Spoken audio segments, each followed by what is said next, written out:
dowladda Kenya ayaa waxa ay si cad u sheegtay inaysan Soomaaliya marnaba gacanta u gelin doonin xitaa qayb yar oo ka mid ah dhulka ay ku fadhiso xuduudda badda ee ay ku muransan yihiin. Wasiiradda arrimaha dibadda ee Kenya Monica Juma ayaa gelinkii dambe shalay waxa ay ku dhawaaqday mowqifka Kenya ee ku aadan muranka badda iyadoo sheegtay in tallaabadii Soomaaliya ay qaaday ay ahayd mid qallafsan. Haddaba si aan wax badan uga ogaano halka ay arrintu ku biyo shuban doonto ayaa waxaan arrintaasi ka wareysanay Danjire Ciid Bedel oo ka faallooda arrimaha Geeska Afrika iyo caalamka. Qadka telefoonka ayuuna iigu waramay.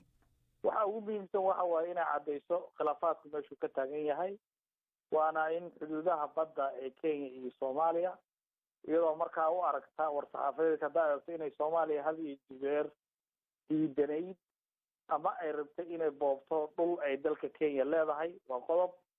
iyaduna waxay sheegtay marka in loogama maarmaan tahay in arrintii borderkii maritime-ka ee badda ee Kenya Soomaaliya la sugo iyo in kheyraadka ku jira la difaaco. labada qodob baa ugu muhiimsan oo ay culays ka saartay, midka xuduudaha badda ee Kenya Soomaaliya iyo kheyraadka ku jira sidii loo difaaci lahaa. labadaas qodob ayaa ugu muhiim.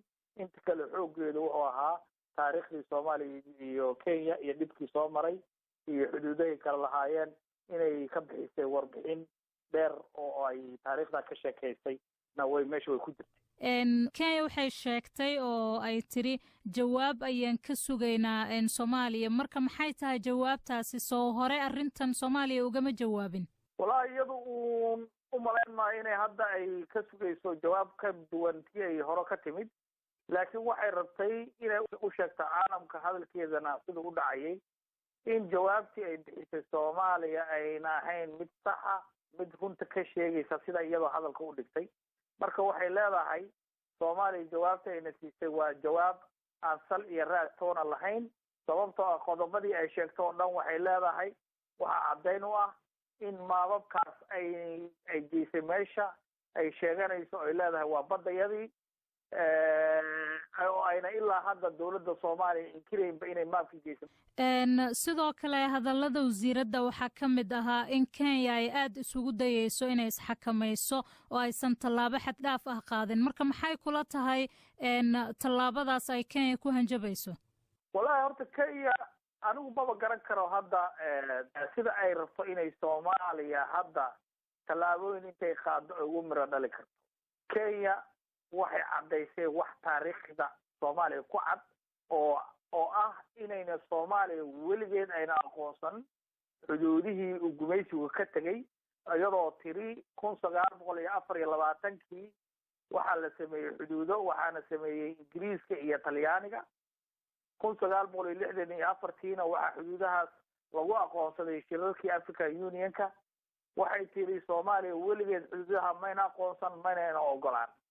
mar haddayna Soomaaliya marka xuduudaha aqoonsan, xuduudaha la aqoonsana ay ku jirto NFD, iyadoo hadda intay xuduudii Kenya soo dhaaftay dhulkii NFD qaadatay ayay dhulkii Soomaaliya badeedii hadda sheeganaysaa oo leedahay waa leenahay. marka hadafka ugu weyn ee ay leedahay waxa weeye inay caalamka u sii sheegto in go-aanka maxkamadda ka soo bixi doona oo go-aan Soomaaliya u badan inay ku guulaysato ah inay hadda ka sii degto oo ay sii caddayso inuusan go-aankaas marnaba ayna aqbalayn. waxaa sidoo kale jirtay inay tiri waxaa laga yaabaa in Kenya ay cunaqabatayn ku soo rogto Soomaaliya. marka cunaqabatayn noocee ah ayaa laga fili karaa ayay kula tahay? hadda sida loo eego Soomaaliya qalad istiraatiijiga way gashay. diblomaasiyadda ama xiriir laba wadan markuu xumaado tallaabo markuu dalka qaado tallaabada mid u dhigan baa la qaadaa. Soomaaliya reciprocity way lumisay. reciprocity wuxuu noqon lahaa iyadana in xuduudkeeda la sheego. hadda anigu ma garan karo saan u sheegan karno xuduudkeena, sababtoo inaga xuduudkii inagaba caddayno waxaan leenahay xuduudkayga waa halkaas uu ku egyahay. marka halkaas khasaaray Soomaalidu ka haysataa, faa'iido waa ka haysataa. maxkamaddu waxaa lagu yaabaa inay iyada go-aan usoo gaadho. Kenya cunaqabatayn bay samayn. hadda cunaqabatayn ay kusoo rogi, cunaqabatayn dowladda madaxdeeda kuma soo rogi karto. hadday kusoo rogto madaxdu way u dhib yar tahay, wayna u roon tahay. jidad kale ayay dalka mari. hay-adihii United Nationska iyo hay-adihii caalamka ee Soomaaliya Nairobi ku beesgalaysnaana dowladdu waxay ku qasbay inay kasoo guuraan dalka.